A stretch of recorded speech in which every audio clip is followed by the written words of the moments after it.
এই দিনটো তাৰমানে 1919 তাৰিখে হৈছিলে। ভাইটি তাৰমানে কলেজলৈ গৈছিল, তো কলেজৰ পৰা ঘূৰি আহোঁতে এনেকুৱা হ'লে ওচৰত গণ্ডগোল হ'ল।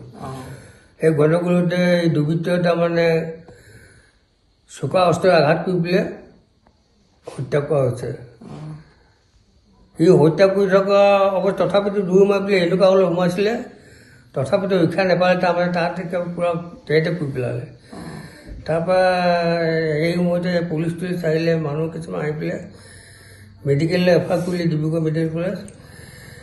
তাততো তাৰমানে অলৰেডি ডেড বুলিয়ে ক'লে, আৰু কি নকওঁ, সেনেকৈ বুলি ক'লে। তাৰপৰা ডাইৰেক্ট ঘৰলৈকে লৈ আহিলে, পুলিচ এস্কৰ্ট দি পেলাই গোটেই মানুহবোৰ ইয়াত ভৰ্তি, প্ৰায় 400-500মান মানুহে তাৰমানে প্ৰচেছন কৰিলে গোটেই আলিত লক্ষীপথাৰত, গোটেই গাঁৱৰ ৰাইজে। এতিয়া কি বিচাৰে? এতিয়া আপোনাৰ ভাইটো ঢুকাই গ'ল, এতিয়া কি কাৰণে ঢুকালে চৰকাৰে কৰিব পাৰিছে যেন লাগে নাই?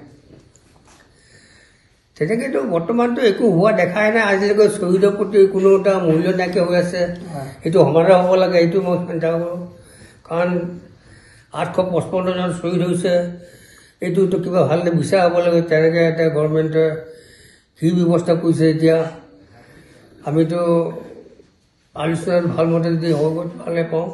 অসম চৰকাৰে আজিৰ দিনটোত শ্বহীদ দিৱস পালন কৰিবলৈ আগবাঢ়ি আহিছে। সমগ্ৰ অসমতে তেওঁলোকে পালন কৰিছে। আমি তেওঁলোকৰ যি উদ্যোগ আমি ছাত্ৰ সন্থাই ভাল পাইছোঁ। কিন্তু আমাৰ প্ৰশ্নটো হৈছে যে 860জনকৈ আমাৰ শ্বহীদ নিজৰ সৰ্বোচ্চ ত্যাগ কৰিলে, তেওঁলোকে প্ৰকৃততে ন্যায় পাব কেতিয়া? অসম চুক্তিৰ যেতিয়ালৈকে প্ৰতিটো দফা চৰকাৰে কাৰ্যকৰী নকৰে, তেতিয়ালৈকে কিন্তু আমাৰ এই শ্বহীদসকলে প্ৰকৃত ন্যায় নাপায়।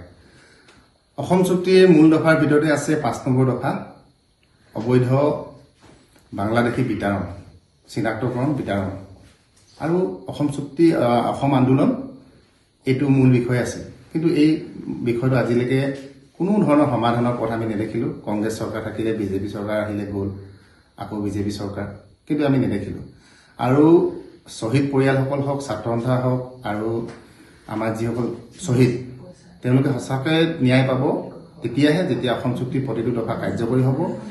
আৰু আমি এটা কথা ভালদৰে জানো যে কিছুমান দফা এতিয়াও আছে, যিখিনি দফা কিন্তু ৰাজ্য চৰকাৰে এতিয়াও তেওঁলোকে স্বেচ্ছাই পূৰণ কৰিব পাৰে, ৰাজ্য চৰকাৰৰ কৰ্তৃত্বত আছে। আৰু এনে কিছুমান দফা আছে কেন্দ্ৰীয় চৰকাৰৰ হাতত আছে, আৰু এনে কিছুমান দফা আছে যিখিনি দফা আপোনাৰ কেন্দ্ৰীয় চৰকাৰ আৰু ৰাজ্য চৰকাৰ উভয়ৰ মাজত আছে। এই যিখিনি দফা এতিয়ালৈকে মীমাংসা হোৱা নাই, কাৰ্যকৰী হোৱা নাই, এই ক্ষেত্ৰত কিন্তু চৰকাৰে সদিচ্ছা দেখাব হ'ল।